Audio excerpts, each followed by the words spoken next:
ترخ ولګېد او خپل ورېرونه په خپل کور کې ختم کړل. ډېر د افسوس مقام د ملګرو په نوښار کې واقع راغلی. تاسو به خبر هم یې او دغه په باره کې نوي معلومات راغلي دي. سره هم شریکوم او ویډیو را سره مکمل وګورئ کنه.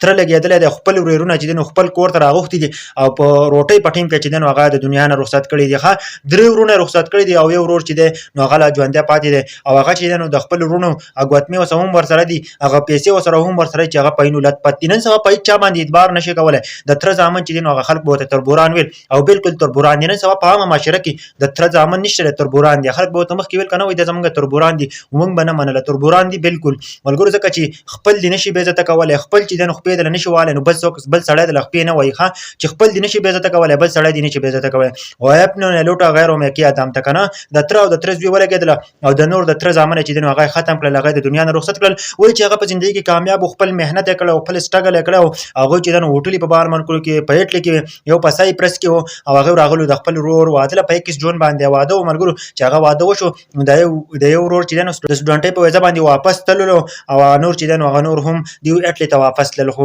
هغه چې دی نو تره ولګېد او تره زامن ولګېد او دا درې ورونه چې دی نو ډېر بغض او حسد د وجې نه چې دی نو هغه یې د دنیا نه رخصت کړل چې دوی نور کامیاب نشي، دوی په زندګي کې کامیاب نشي او موږ دوی د دنیا نه ختم کړو. حسد او بغض او کینې دومره راغستې او که نه چې خپل ورېرونه په خپله باندې ختم کړل او د دنیا نه رخصت کړل. دا صرف د دې وجې نه چې هغه پیسه ګټلې وه، هغه چې ونه په زندګي کامیاب شوي وو، بلکې د تره پینه پیرزو کېدل، د تره زوی پینه پیرزو کېدل چې دا ولې کامیاب دی او دا ولې په زندګي کې سټرګل کړی دی او دا ولې دومره مخکې تللی دی. چې نن سبا چې خپل نشي لوټ کولی، خپل چې د خپې نشي والی که نه نو بل د خپې نه وایي. ګوره ښه دا څومره ارمیتوبونه چې کوي نو دا خپل کوي. ښه چې څومره بې عزته کوي نو دا د خپل بې عزته کوي، د تره زامن دې بې عزته کوي او دا نور خلک چې تا نشي بې عزته کولی، نور خلک تا د دنیا نه نشي رخصتولی. چې دا څومره چې دا بې عزتي دله کوي که نه دا د تره زامن دي. تره او د تره زامن چې دی نو دا خلک بې عزته کوي ملګرو. نو داسې قسمه خلکو نه ځان هم ساتئ، همیشه چې دی نو د خپلې دایره کې اوسېږئ. د داسې قسمه خلکو ته د تره زامنو ته ترونو ته چې دی نو بالکل چې دی نو د خپل زړه رازونه مه وایئ که نه. بیا سره داسې کار کوي لکه دې درې ورونو چې څنګه کار کړی، څلور ورونه وو که نه